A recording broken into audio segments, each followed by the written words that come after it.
When I opened my husband's phone that Tuesday morning, I wasn't looking for anything. I just wanted to check the time because mine was charging upstairs. The screen lit up and there it was. A message. Short. Simple. Terrifying. We need to make it look natural. An accident. No one can suspect. My hands started shaking. I read it again. Then again. I thought maybe I misunderstood. Maybe it was about something else. A movie? A book? But then I scrolled up, and I saw more. Plans. Details. Discussions about timing. About how to make sure no one would question it. My husband of 23 years was planning to kill me. I stood there in our kitchen, the morning light coming through the window, birds singing outside like it was just another beautiful day. But my world had stopped. Everything I knew, everything I believed in, shattered in that one moment. I didn't scream. I didn't cry. I just stood there, phone in my hand, trying to breathe. Trying to understand how the man I loved, the man I built a life with, could plan something like this. And the worst part, he wasn't planning it alone. The other person in those messages was someone I trusted. Someone I welcomed into our home. Someone I called family. My name is Margaret. I'm 51 years old. And this is the story of how I discovered the truth and what I did with it. It's not an easy story to tell. Even now, months later, my heart still aches when I think about it. But I need to share it, because maybe someone out there needs to hear it. Maybe someone is in danger and doesn't even know it yet. This is my story, and it starts long before that Tuesday morning. I met David when I was 28 years old. I was working as a nurse at County General Hospital, doing night shifts mostly. He came in one evening with his father, who'd had a minor heart scare. I remember thinking he looked tired but kind. He had these warm brown eyes that crinkled when he smiled. We talked while his father was being examined. Just small talk at first. But there was something easy about him. Something comfortable. He asked me about my work, really listened when I answered. Not many people did that back then. Not many people do now either. He came back the next day with flowers. Not for me, he said, but for the nurse's station, to thank everyone for taking care of his dad. But he looked at me when he said it. 3 weeks later, we had our first date. 6 months after that, he proposed. Our wedding was small. Just family and close friends. His mother cried through the whole ceremony. Happy tears, she said. She told me she'd been praying for David to find someone like me. Someone genuine. Someone who would love him for who he was, not what he had. David worked in insurance. Nothing glamorous, but steady. Good income. We bought our first house 2 years after we married. A small 3-bedroom place with a backyard and a porch where we'd sit on summer evenings, drinking iced tea and talking about our future. We wanted children. I got pregnant fairly quickly, but I lost the baby at 12 weeks. Then it happened again. And again. 3 miscarriages in 4 years. Each one broke something inside me. Each one made me feel like I was failing at the one thing I wanted most. David was patient. He held me when I cried. He never blamed me, never made me feel less than. We tried fertility treatments. They were expensive, emotionally draining, and ultimately unsuccessful. After the 5th year of trying, we decided to stop. It was too much. The disappointment was too heavy to carry anymore.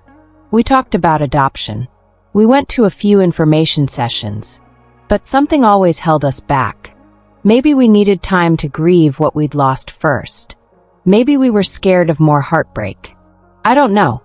We just kept saying maybe next year, until the years piled up and we were in our 40s and it felt too late. Our life became just the 2 of us. We traveled a little. Mexico twice, Canada once, a cruise through the Caribbean. We had game nights with friends. We renovated the kitchen. We adopted a dog, a golden retriever we named Sunny. We built a quiet, peaceful life. David's brother, Thomas, lived 3 hours away with his wife, Rachel, and their son, Kyle. We'd see them on holidays mostly. Christmas. Thanksgiving. The occasional birthday. Thomas and David weren't particularly close. Different personalities. Thomas was louder, more ambitious, always chasing the next business opportunity. David was steady, predictable, content with what he had. Rachel was nice enough, a bit high-strung, always worried about appearances, about what people thought. She decorated their home like a magazine spread. Everything matched. Everything was perfect. Being there always made me a little nervous. I was afraid to touch anything. Kyle was their only child. A sweet boy, quiet like David. He studied computer science in college. Smart kid. Kept to himself mostly. We'd exchange pleasantries at family gatherings, but we never really connected. Not deeply. He was polite, respectful, but distant. When Thomas died suddenly of a heart attack at 52, everything shifted. Rachel was devastated. She'd been a stay-at-home mom, hadn't worked in years. Thomas had life insurance, but it wasn't enough to maintain their lifestyle. The big house, the luxury cars, the country club membership, all of it became too much. She sold the house and moved to a smaller place. Kyle had just graduated and was looking for work. He was staying with her temporarily, but their relationship was strained. Rachel had always been controlling, and Kyle wanted independence. David suggested Kyle come stay with us for a while, just until he found a job and got on his feet. Our house had that extra bedroom. We had space. And Kyle was family. I agreed immediately. I liked the idea of having someone young in the house. Someone to cook for, to care for. Maybe it would fill some of that emptiness I'd carried for so long. Maybe it would feel like we finally had the child we'd always wanted, even if he was 23 years old. Kyle moved in on a Saturday in September. He didn't have much. A few boxes, a laptop, some clothes. He was quiet that first week. Stayed in his room mostly. But slowly he started coming out more. Joining us for meals. Watching TV with us in the evenings. I enjoyed having him there. I packed him lunches when he went to job interviews. I did his laundry. I asked about his day. He started calling me Aunt Maggie, which made my heart warm every single time. David seemed happy too. He'd always wanted to be a father. Having Kyle there gave him that chance, even in this small way. They'd watch sports together on weekends. David taught him how to change the oil in his car. Normal uncle-nephew stuff. Kyle found a job after 6 weeks. Entry-level position at a tech company, but it had good benefits and room for growth. He was so excited when he told us. We took him out to dinner to celebrate. I remember thinking that night how lucky we were. How grateful I was that he'd come into our lives. He stayed with us even after he started working. He offered to pay rent, but David refused. Save your money, he said. Get yourself established first. Kyle insisted on contributing something, so we let him pay for groceries sometimes. He'd come home with bags full of food, more than we needed, like he was trying to prove his worth. Months passed. Kyle became part of our routine, our family. I can't remember exactly when things started feeling different. It was subtle at first. Small things I noticed but didn't think much about. It started with the conversations. David and Kyle would talk in low voices, stopping when I entered the room. At first, I thought maybe Kyle was having problems at work and didn't want to worry me. Or maybe they were planning a surprise for my birthday. I didn't push, but it kept happening, more frequently. They'd be at the kitchen table, talking quietly, and I'd walk in and suddenly silence. They'd smile at me, change the subject, act like nothing was happening. What were you two talking about? I'd ask, trying to sound casual. Just boring guy stuff, David would say. Or, Kyle was asking for advice about work. I'd nod and let it go. But something felt off. After 23 years of marriage, you know your husband. You know when something isn't right. Then there were the phone calls. David started taking calls outside. He'd see his phone ring, glance at the screen, and step out to the porch or the backyard. He'd be gone for 15, 20 minutes sometimes. When he came back in, I'd ask who it was. Just work, he'd say. Boring policy stuff. But David had never taken work calls like that before. His job wasn't high pressure. There were no emergencies in insurance paperwork. And why did he need to go outside to talk about it? I tried to tell myself I was being paranoid. Maybe he was planning something. Maybe it was about my birthday after all, or our anniversary. Maybe I was creating problems where there weren't any. But then Kyle started acting strange too. He'd watch me sometimes. I'd look up from cooking dinner or reading on the couch, and he'd be staring. Not in an obvious way, just observing. When I'd catch him, he'd smile and look away. But it left me feeling uncomfortable in my own home. One evening, I was folding laundry in the living room. David and Kyle were in the kitchen. I could hear them talking, but not what they were saying. Their voices were hushed, urgent. I moved closer to the doorway, staying out of sight. "We can't wait too much longer," I heard Kyle say. "The longer we wait, the more complicated it gets." "I know," David replied. "But we have to be careful. We have to make sure everything is in place. What if she finds out before we're ready?" "She won't. Just stick to the plan." My stomach dropped. The plan? What plan? And why were they so worried about me finding out? I walked into the kitchen, my heart pounding. They both looked up, faces neutral. "What plan?" I asked, trying to keep my voice steady. They exchanged a glance. "What?" David said. "I heard you. You said something about a plan. What are you two planning?" David laughed. It sounded forced. "Nothing, honey. Kyle and I were just talking about his career plan. His 5-year plan for work." That's not what it sounded like. Well, that's what it was. His tone was sharper now. Defensive. "Why are you listening to our conversations anyway?" I wasn't listening. I was right there. You were talking in the kitchen. We were having a private conversation. In my own house? It's my house too, Margaret. The use of my full name stung. He only called me Margaret when he was annoyed. Usually I was Maggie.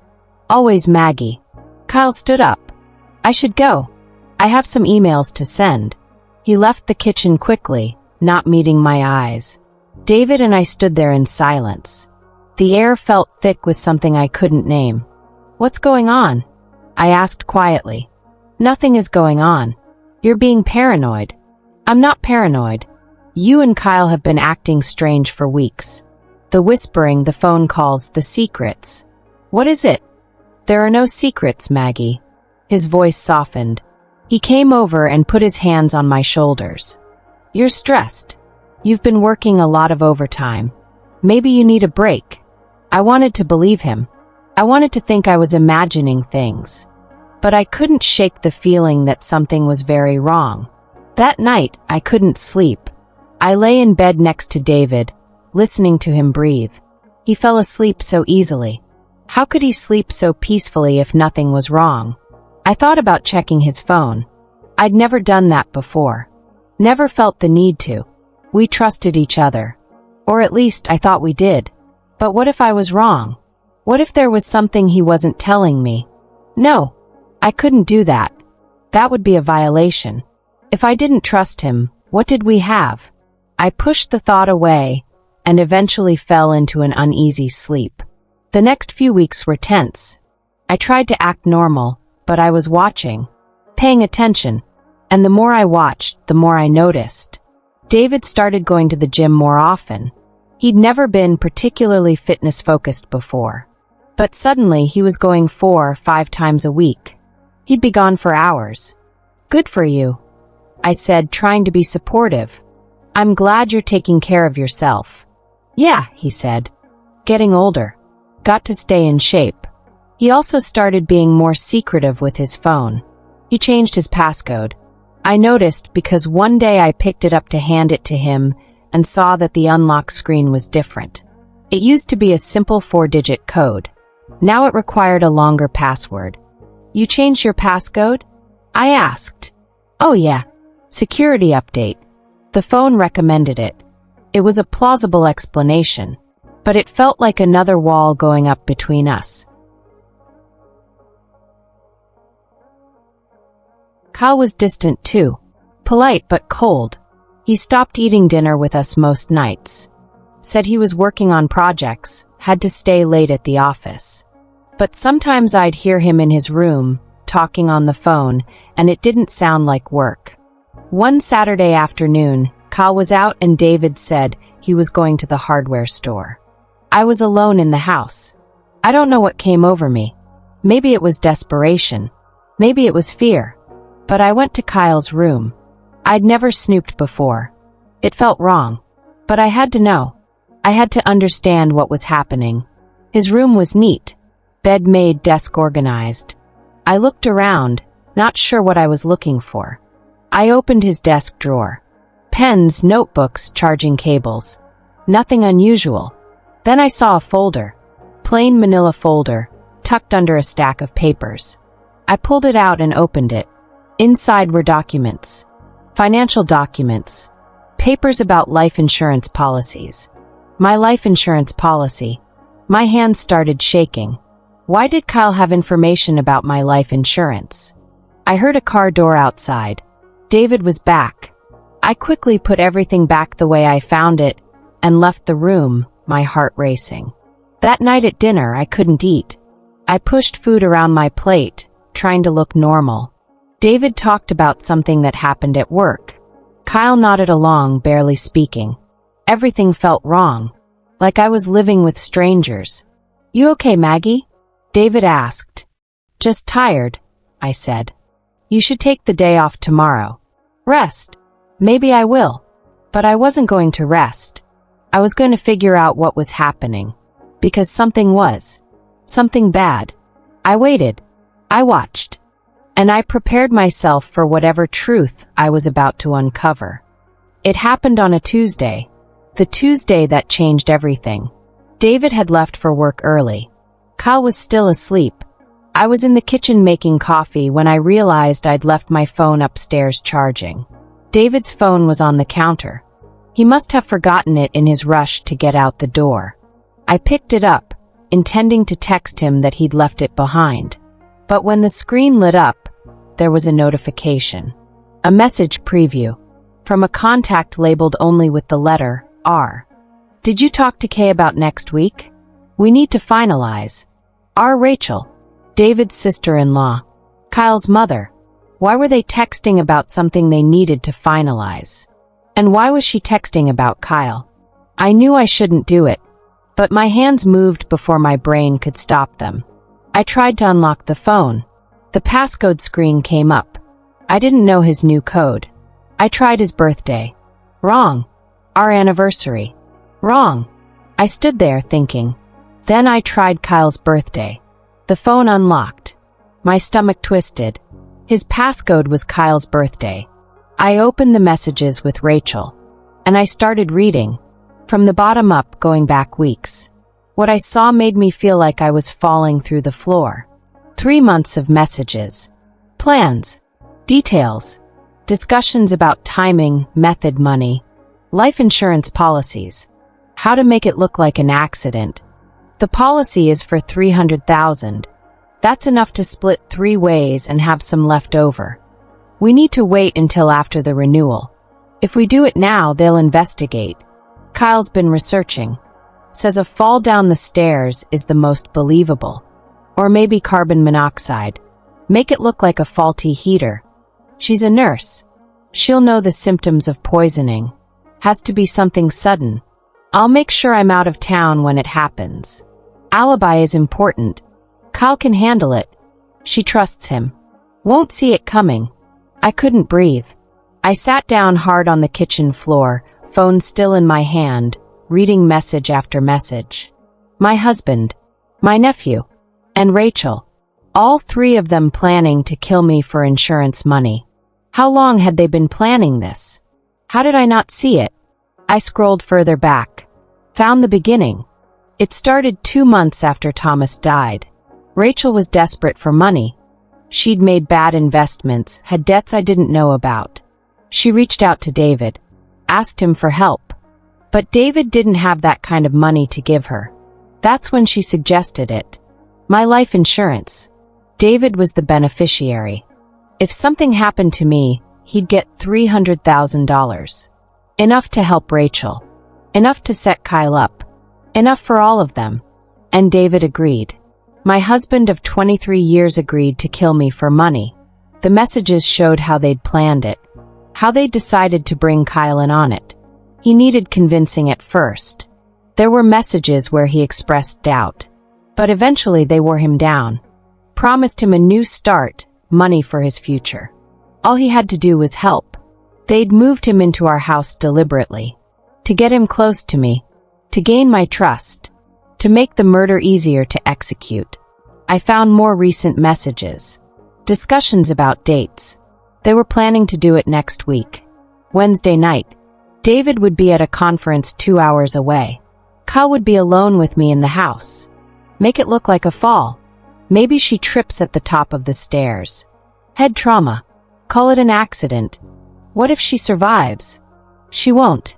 Kay knows what he's doing. He's been watching those crime videos. Knows exactly how to do it. I felt bile rise in my throat. I ran to the bathroom and threw up. My whole body was shaking. The man I loved, the man I'd built a life with, was planning to have me killed. And he'd recruited his nephew, a boy I'd welcomed into my home, cared for, treated like the son I never had. How could they do this? How could they look at me every day, smile at me, eat meals with me, knowing what they were planning? I sat on the bathroom floor for a long time. I don't know how long. Eventually, I heard movement upstairs. Kyle was waking up. I had to pull myself together. I couldn't let him know I knew. Not yet. I washed my face. Took deep breaths. Steadied my hands. Then I went back downstairs and put David's phone back exactly where I'd found it. I made breakfast like nothing had happened. Scrambled eggs, toast, coffee. Kyle came down, rubbing sleep from his eyes. Morning, Aunt Maggie. I smiled at him. It took everything in me. Morning, sweetie.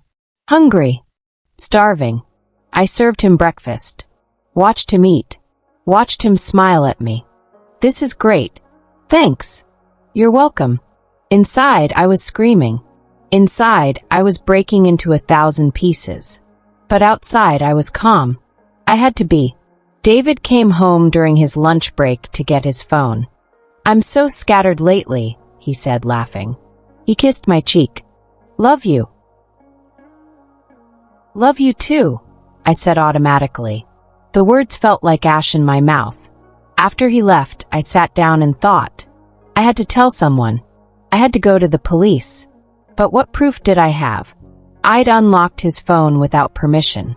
Would they even believe me? Would the messages be admissible in court? And what if I was wrong? What if I'd misunderstood somehow? What if there was an explanation? But there wasn't. I knew there wasn't. I'd read dozens of messages. There was no misunderstanding. I thought about confronting them. But what would that do? They'd deny it. They'd say I was crazy. And then what? They'd just be more careful.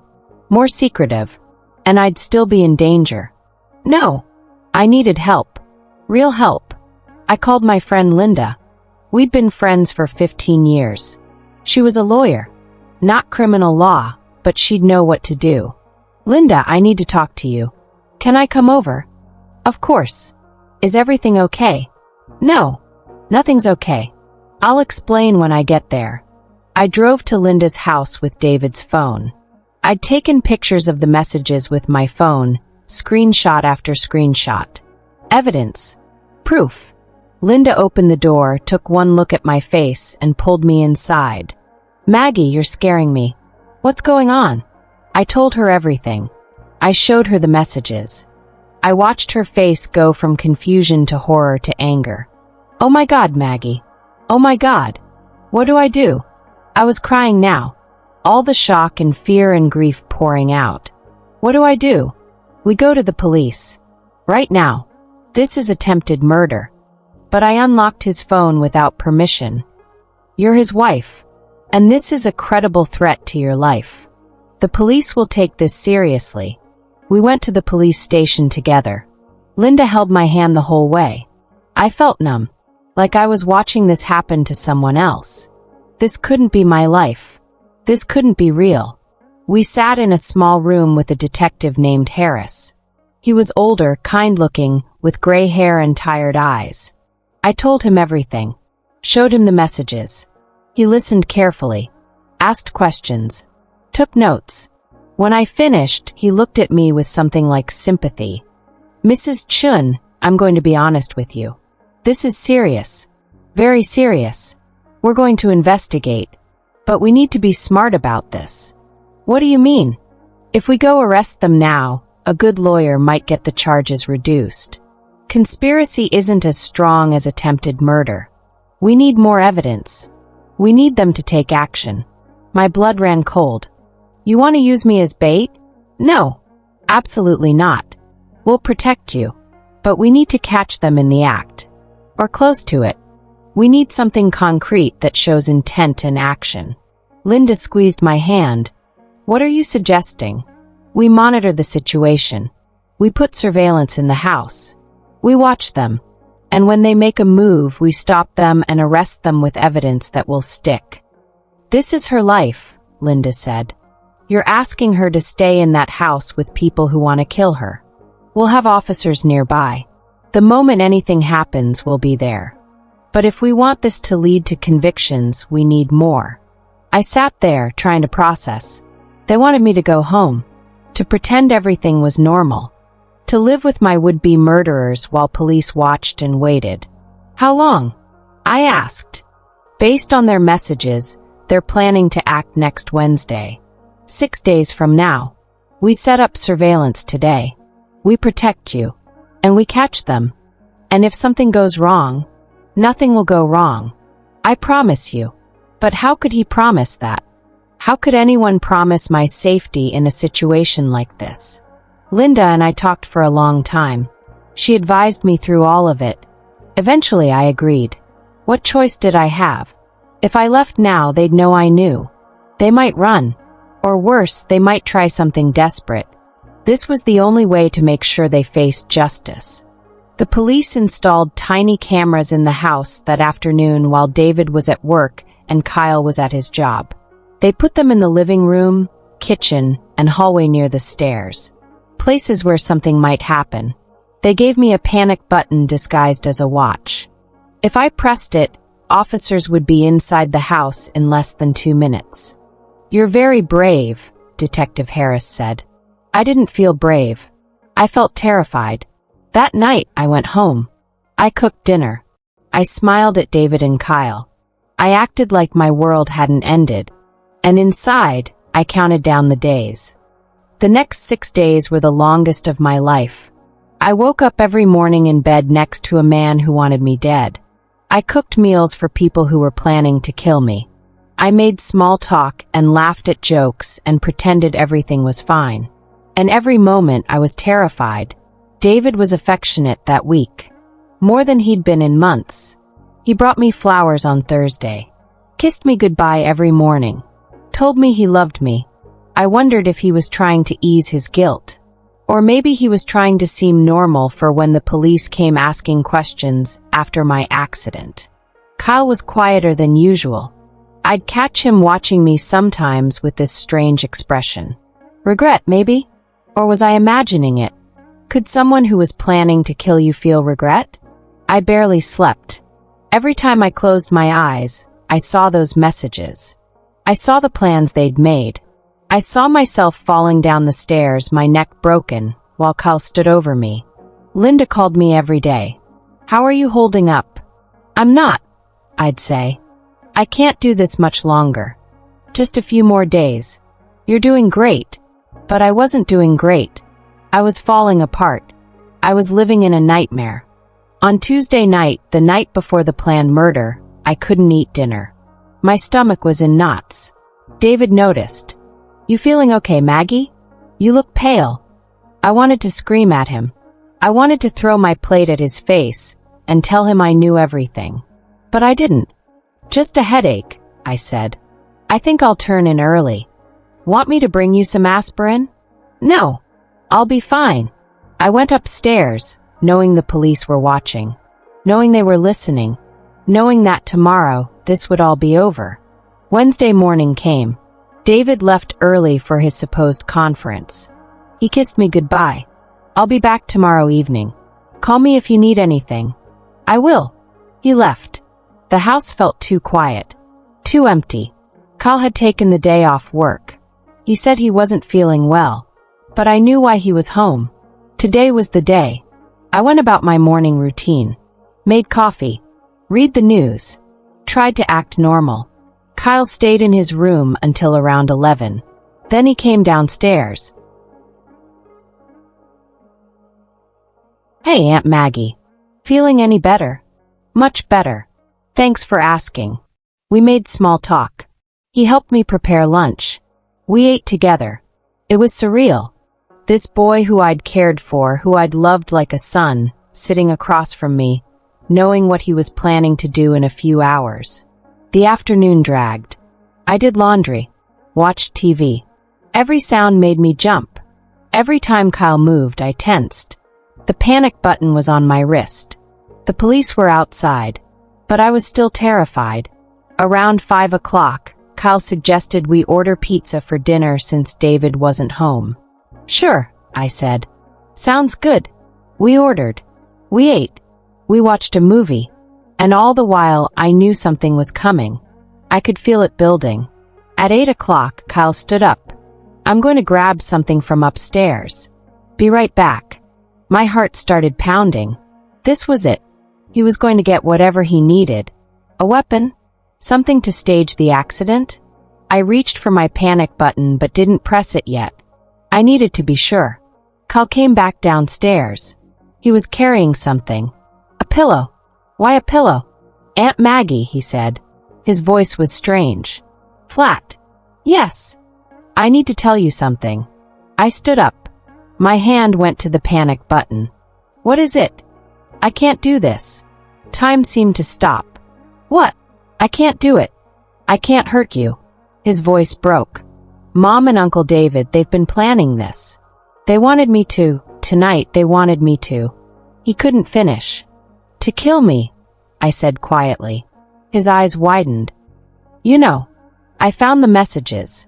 Days ago. The police know. They're watching right now. Kyle's face went white.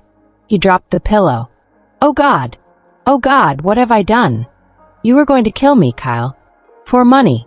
No. I mean, yes, I agreed. But I couldn't. I've been trying to figure out how to stop this. How to tell you. How to fix it. He was crying now. You've been so good to me. You took me in. You treated me like family. And I agreed to kill you. What kind of person does that? Why did you agree? Mom was desperate. She kept saying we'd lose everything. That this was the only way. And Uncle David said you had life insurance, that you'd want us to be taken care of. He made it sound like you'd understand somehow. And I needed the money. I wanted to start my life. I was so selfish. He sank down onto the couch, head in his hands. But I couldn't do it. Every time I tried to work up the courage, I'd see your face. You've only ever been kind to me. How could I hurt you? I stood there watching him fall apart. Part of me wanted to comfort him. Part of me hated him. I felt so many things at once I couldn't process any of it. The front door burst open. Police officers flooded in, guns drawn. Hands where we can see them. Kyle put his hands up immediately. I wasn't going to hurt her. I swear I wasn't going to hurt her. Detective Harris came over to me. Are you all right, Mrs. Chin? I nodded, though I wasn't sure if I was all right. Would I ever be all right again? They arrested Kyle. Read him his rights. He didn't resist. He just kept saying, I'm sorry. I'm so sorry. They took him away. Detective Harris sat with me for a while. We have enough to arrest your husband and Rachel Chin too. The messages, the conspiracy, Kyle's confession. This case is solid. What happens now? Now you get somewhere safe.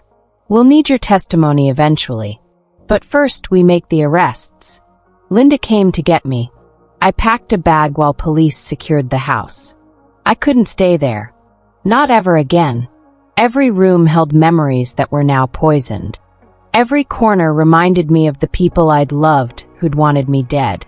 I stayed with Linda for the next few weeks. David and Rachel were arrested that night.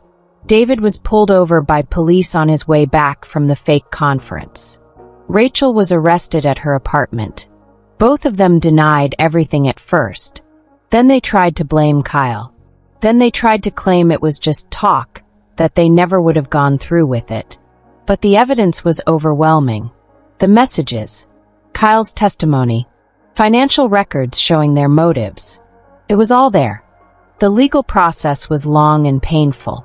I had to testify. I had to sit in a courtroom and tell our story. I had to look at David and see a stranger. The man I'd loved was gone. Maybe he'd never existed at all. Maybe I'd just loved an illusion. David got 20 years. Rachel got 18.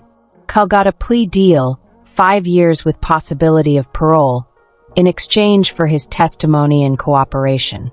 The judge noted that he'd had a change of heart, that he'd chosen not to go through with it. But he'd still conspired. He'd still planned it. He had to face consequences. I divorced David as soon as I could, took my half of everything, sold the house, started over. It's been 14 months now since that Tuesday morning when I found the messages. I live in a small apartment across town. It's quiet, safe, mine. Some days are harder than others. I see a therapist twice a week. We talk about trust and betrayal and how to move forward. She tells me I'm resilient. I don't feel resilient. I feel broken, but I'm healing. Slowly, piece by piece. Linda checks on me often. She's been my anchor through all of this.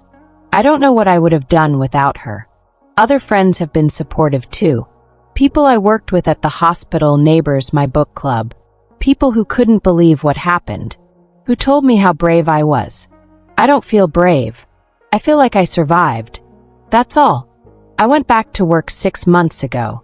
Nursing again. Helping people. It gives me purpose. Reminds me that there's still good in the world, even when everything feels dark. I got a letter from Kyle 3 months ago. He wrote it from prison. It was long. Pages and pages of apologies, explanations, regrets. He said he thinks about me every day. About what he almost did. He said he hopes someday I might forgive him. I haven't responded. I don't know if I can. Forgiveness is complicated. Part of me understands that he was manipulated by his mother and my husband. He was young, desperate, vulnerable. But part of me can't forget that he agreed to kill me. That he moved into my home with the intention of murdering me. Maybe someday I'll be able to forgive him. But not yet. Not now. I haven't heard from David or Rachel. I hope I never do. They took 23 years of my life and tried to take everything else too. I have nothing left to say to them. Sometimes late at night I think about all the what-ifs. What if I hadn't found those messages? What if I'd been 5 minutes later and David had already left with his phone? What if I'd dismissed my suspicions and never looked? I would be dead. They would have succeeded, and they would have gotten away with it, collected the insurance money, and moved on with their lives like I'd never existed. That thought haunts me. How close I came. How easily it could have ended differently. But it didn't. I'm still here. Still breathing. Still living. And that's what I choose to focus on now. Not what almost happened, but what did happen. I survived. I'm here. I get to wake up every morning and make choices about my life. That's more than they wanted to give me. I've learned things about myself through this. I'm stronger than I thought. More capable.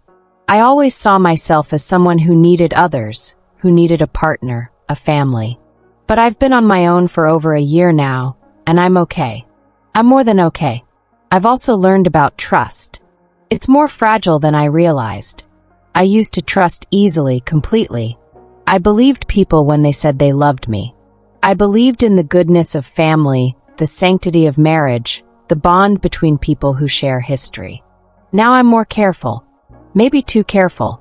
My therapist says I need to work on opening up again, on letting people in. But it's hard. When the person you trusted most in the world betrays you so completely, how do you ever trust anyone again? I'm trying. I go to a support group for people who've experienced trauma.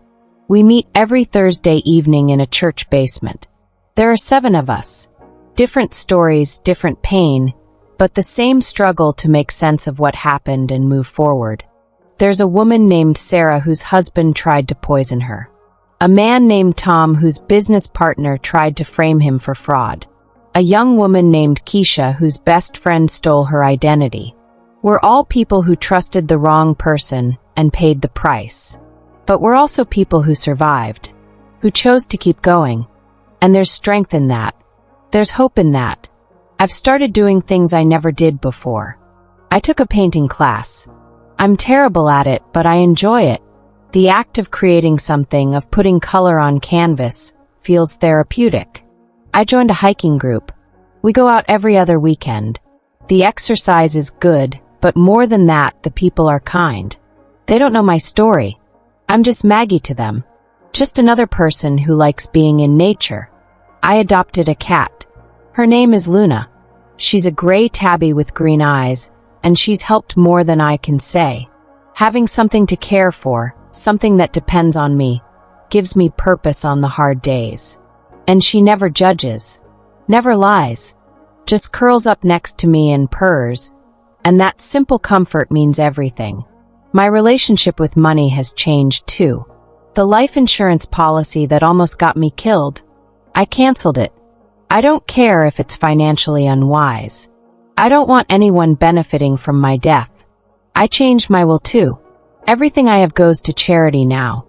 The hospital where I work, organizations that help abuse victims, animal shelters. Good causes.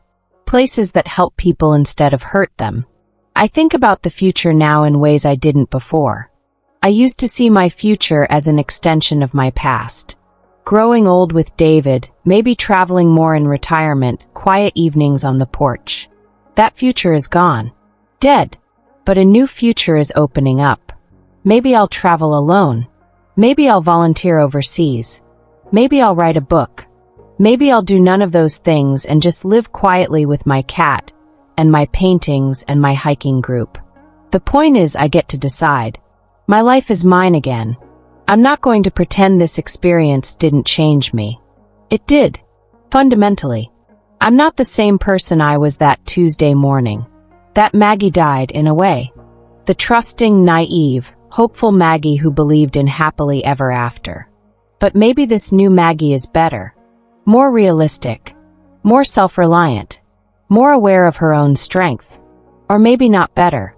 Just different. Changed by trauma, but not destroyed by it. I still have moments of anger. Deep, burning rage at what they tried to do. At what they took from me. Even if they hadn't succeeded in killing me, they killed something. My marriage. My trust. My sense of safety in the world. Those things are gone, and they're not coming back. I have moments of grief too. For the life I thought I had. For the man I thought David was. For the family I thought we were building with Kyle. I grieve the future I'd imagined, even though I know now it was built on lies. But mostly I have moments of gratitude. I'm grateful to my past self, who paid attention to her instincts. Who noticed the signs. Who didn't ignore what felt wrong. I'm grateful for Linda, for her friendship and support. I'm grateful for the police who protected me. For the justice system that held them accountable. And I'm grateful to be alive, to have this chance to rebuild, to start over. Not everyone gets that chance. I've been thinking about what I want to say to anyone who might hear this story. What lesson, if any, can be taken from what happened to me? Trust your instincts. That's the biggest one. If something feels wrong, it probably is. Don't ignore those feelings. Don't let people convince you you're paranoid or overreacting. Your gut is trying to protect you. Listen to it. Know your worth. I think part of why I was such an easy target was because I didn't value myself enough. I saw my worth through David's eyes, through what I could do for others. I was a wife, a nurse, a caretaker. But I was never just Maggie, valuable on my own. If I'd loved myself more, maybe I would have noticed the red flags sooner. Don't be afraid to ask for help. When I found those messages, I could have tried to handle it alone. I could have confronted them or run away or done nothing. But I reached out to Linda. I went to the police. I let people help me. And that saved my life. Money changes people. I never thought David cared that much about money. We had enough. We were comfortable. But $300,000 was enough to make him willing to kill me. Be careful who knows about your finances. Be careful what people might gain from your death. And finally, you can survive more than you think you can. When this first happened, I didn't think I'd make it. The pain was too much. The betrayal too deep. I thought I'd be broken forever. But humans are resilient. We heal. We adapt. We find ways to keep going.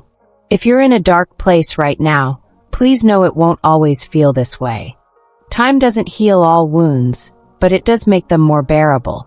I don't know what the rest of my life holds. I'm 52 years old. I'm starting over with nothing but a painful lesson and a determination to survive. That might not sound like much, but it's enough. Some days I wake up, and the first thought I have is about what happened. The memories flood in, and I have to breathe through them. But other days, I wake up thinking about what I'll paint that weekend, or the hiking trail we're planning to explore, or what I'll make for dinner. Those are the good days. The days when the past doesn't have as tight a grip on me. The days when I'm just living, not surviving. They're becoming more frequent. The good days. And that gives me hope. I'll never be the person I was before. That innocence is gone. But maybe I'm becoming someone better. Someone wiser. Someone who knows the world can be cruel, but chooses to be kind anyway. Someone who's been broken, but is putting herself back together, piece by piece. My name is Margaret. I'm a survivor. I'm a nurse, a friend, a cat owner, a terrible painter, an okay hiker. I'm learning to be just Maggie again. Just myself. Not someone's wife or someone's target or someone's victim. Just me. And that's enough. If my story helps even one person pay attention to warning signs, or leave a dangerous situation, or trust their instincts, then maybe some good came from all this pain. Maybe my survival means something beyond just me. I hope so. I really hope so. Because we all deserve to feel safe in our own homes. We all deserve to trust the people we love. We all deserve to live without fear. I lost that for a while. But I'm finding it again. Slowly. Day by day. Step by step. And if I can do it after everything that happened, then anyone can. That's what I hold on to now. That's what gets me through the hard moments. The knowledge that I survived the worst thing I could imagine, and I'm still here. Still standing. Still choosing life. They wanted to take everything from me. But they failed. I'm still here. And I'm going to make the most of every day I have left. Not for them. Not in spite of them. But for me. Because I deserve that. We all do. This is my story. This is my truth. This is how I survived. And this is how I'm learning to live again.